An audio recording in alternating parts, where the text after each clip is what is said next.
OUPES. I love saying these names wrong, I really do. It's OUPES.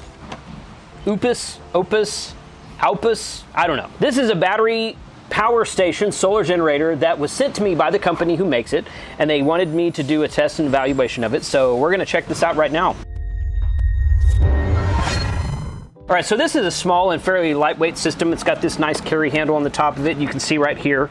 It's not too heavy. We can go through the ports here in just a minute. It does have a lithium iron phosphate battery at 186,000 milliamp hours, 3.2 volt to 31 amp hour, 19.2 volt at 595.2 watt hours. So watt hours is typically how they measure these power stations, solar generators, blah, blah, blah. In the ham radio world, we measure most everything in amp hours. They measure these in watt hours. The way to convert that is to take watt hours and divide it into 12. So however many watt hours divided by 12 for 12 volts is how many amp hours you've got. So this says it's about just under 600 watt hours. Most of your AC appliances, your computer laptops, your charging stuff like that is going to be rated in watt hours also. On the front of it here, it has 3 USB ports. 2 of them are quick charge 3.0s because they're both blue.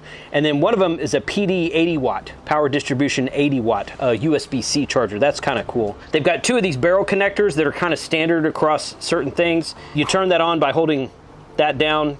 You can turn that off. You can see the screen there. A lot of these power stations have they all use the same third-party screen manufacturer. This one has a different, unique screen on it, so that's kind of cool. I'm going to test it for some RFI here in just a minute. But you can turn on the USB ports by short pressing that button. You long press this to turn this on. It's at 100%. I charged it up about, I don't know, 4, 5, 6 days ago, maybe almost a week ago, and it's still at 100%. Great thing about lithium iron phosphate batteries, they hold their charge very well.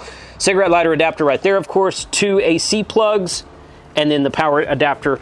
Your AC in charging port is right here. It comes with these 2. Here's your AC port, plugs into the side right here, and regular wall socket there. And then this guy right here, it comes with a 12 volt cigarette lighter adapter cable as well that you can plug. So you can plug this into your car, power station in your car, and charge it that way. Charge it via 12 volts, charge it via 110 volt AC. Of course, you could cut the cigarette lighter adapter off and put power poles on it if you really want to. They come, these accessories and cables come in these cardboard boxes. I've reviewed a couple of these power stations where they have a nice zipper pouch that comes to hold all the accessories and cables with them. This one does not come with that, so that's a little bit disappointing. Is it a big deal? I don't know. Depends on what kind of carrying case you want to put this in, if any, or if you just want to carry it around with the handle, you'll have to get a case for the cables, so something to think about. This is kind of neat here. It's got a light that comes on just like that. So pretty standard stuff, easy to carry around, lightweight, gonna be good to camp with, something to put in your tent, no big deal there. So I'm gonna plug it in right now. We're gonna look at some RFI tests with it. All right, here is the waterfall as it sits just here on my patio, my new patio. And these antennas, you see how the waterfall does that when I grab the antenna? I let go of the antenna and it comes back.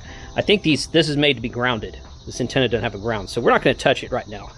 This is just for demonstration purposes of RFI. That's all this is, because the IC705 is a wideband receiver. I'm going to use the USB charger to plug in my Oshang UV90 Mate right there, which has the USB-C chargeable battery. Right there is the port.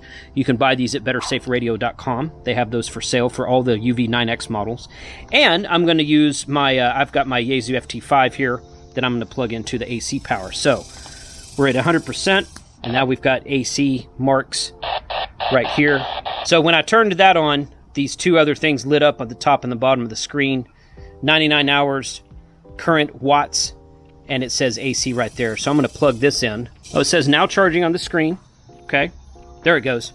65 hours, takes it a second to kick in, no problem. So far, no extra RFI right now, which is really good because it's sitting right here next to it. Okay, so I'm going to unplug this real quick, see if anything changes on the scope while we're looking at the scope. No really change on the scope. Plug it back in, and you can see the waterfall light up where the FT8 signal is. That's 14.074, which is where FT8 is for 20 meters. Okay, so it's so right now it's very light on the Yaesu screen, but it says now charging. And it is charging. It says 33 hours left charging, but the output is not very high, so I wonder if that battery's fully charged. I don't know that it is. So that battery's not fully charged. It is charging. It shows a charging symbol on the radio. And plugged in here, this has changed to 35 hours from 99, but it says the output watts is 0. I don't know why that's not working. That seems very odd. I wonder if it's actually charging. We're not getting any RFI either. All right, I've plugged in my Waxon UV90 Mate. I've got that on, so I'm going to turn this on now. There's USB on. And we still don't have any change on the waterfall. So I've got two radios, one 110 volt AC and one USB Quick Charge 3.0 USB-A to the USB-C battery.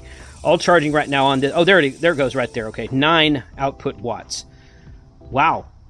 That's really low. Huh, okay. But okay, so at least it's doing something. I don't know, it may take a week and a half to charge that radio if it's only outputting 9 watts, but, and 9 watts between the two of them, I don't know. It's doing something. It's using this port and it's using that port, and there's no RFI with this IC705 sitting right next to it. So, in my opinion, test successful because you can use this thing in the field and not have to worry about it splattering all over your HF radio if that's something you're going for. Really depends on the use case scenario of what you might want to use it for. Put a comment below and let me know what you would use a solar generator for, one of this size, around 600 watt hours or maybe a little bit smaller. What would you use it for in the field? Let me know below.